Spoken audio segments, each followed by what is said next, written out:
तालुक्यातील मौजे थोटवाडी ग्रामपंचायत अंतर्गत असलेल्या सन्मुखवाडी या गावची लोकसंख्या जवळपास 500 ते 600 इतकी असलेले हे गाव आहे।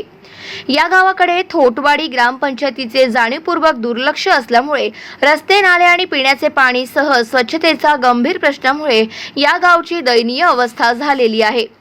शौचालय नसल्यामुळे महिला आणि पुरुषांना उघड्यावर शौचास बसावं लागतं। त्यामुळे गावच्या अवतीभोवती घाणीचे साम्राज्य पसरत असल्यामुळे नक्कीच आजारांना आमंत्रण देण्यास पोषक वातावरण ठरत आहे। ग्रामपंचायत याकडे कधी लक्ष देणार असा गंभीर सवाल गावकरी विचारत आहे। दुसरी गोष्ट म्हणजे रस्त्याच्या कडेला नाली नसल्यामुळे पडलेले पाणी रस्त्यावर साचतं। येण्या जाण्याकरिता ग्रामस्थांना हाच रस्ता असल्यामुळे घाण पाण्यातूनच प्रवास करावा लागतो। त्याचबरोबर या घन पाण्यात डेंग्यूची निर्मिती झाली असून गावात रोगराई पसरते की काय अशी भीती नागरिकांमध्ये सध्या आहे। त्याचबरोबर शासकीय योजनांचा बट्ट्याबोळ झाल्याचं गावकरी सांगत आहेत।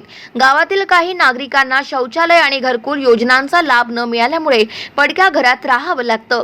सरपंचांना याबाबत वेळोवेळी सांगून सुद्धा घरकुलाचा लाभ आतापर्यंत मिळाला नाही असे सांगत नागरिकांनी नाराजी व्यक्त केली आहे। तसेच 14व्या वित्त आयोगाचा निधी प्रत्येक ग्रामपंचायतीला मिळत असतो।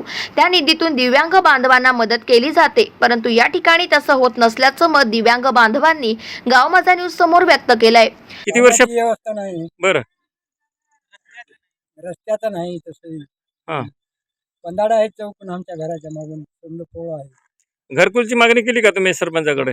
मी केलं की काय बोलले मग सरपंच? येतेच मग जात हं, येणं नाही काय नाही, बरं पाणी मिळतं का व्यवस्थिशीर? नाही भेटत नाही, भेटत नाही। 4 दिवसाला एकदा सुटते पाणी खालून खालून आणावं लागतं।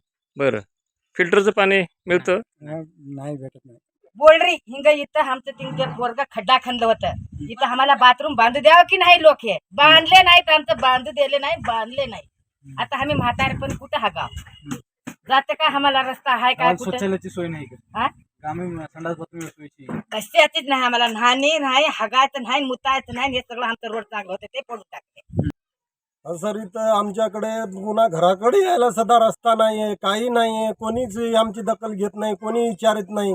पाणी जर पाऊस चालू झाला तर आमच्या घरामधून पाणी जातोय, आम्हाला पंधरामधून चलत घरामध्ये यावं लागते। रस्ते सदा नाही आम्हाला यायला, इकडं कोणतीच अडचण कोणी बघत नाही, फक्त इलेक्शनच्या टायमाला येतात बस, तेवढंच, बाकी कोणी बघत नाही आमच्याकडे, कोणी विचारत नाही आम्हाला। आमचे घर पडलेलं आहे साहेब, तरी आम्ही थोटवाडी ग्रामपंचायत सरपंचला 4 वेळेस आम्ही तक्रार केलो, तरी आम्हाला हे घरचे पैसे भेटले नाहीत, घरकुलचा लाभ भेटले नाही, किंवा आम्हाला 4 वेळेस लिहून दिलो हे घर पडले म्हणून, तर घराचे पैसे सुद्धा भेटले नाहीत।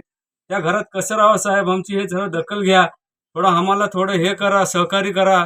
किड्याचं एवढं किती ताप आहे सर हे घरामध्ये, बघा तुम्ही, आमचं लय गंभीर परिस्थिती आहे, तरी आम्हाला सरपंच कोणतं काय आम्हाला लाभ दिला नाही, कोण पडले सुद्धा घराचे पैसे सुद्धा भेटले नाहीत सर, आम्हाला घरकुल तर भेटलंच नाही। त्यांचं आमचं काय आहे व्यवस्था हे जरा बघा। गाव माझा न्यूज करिता बाबूराव वाघमारे, मुखेड, नांदेड।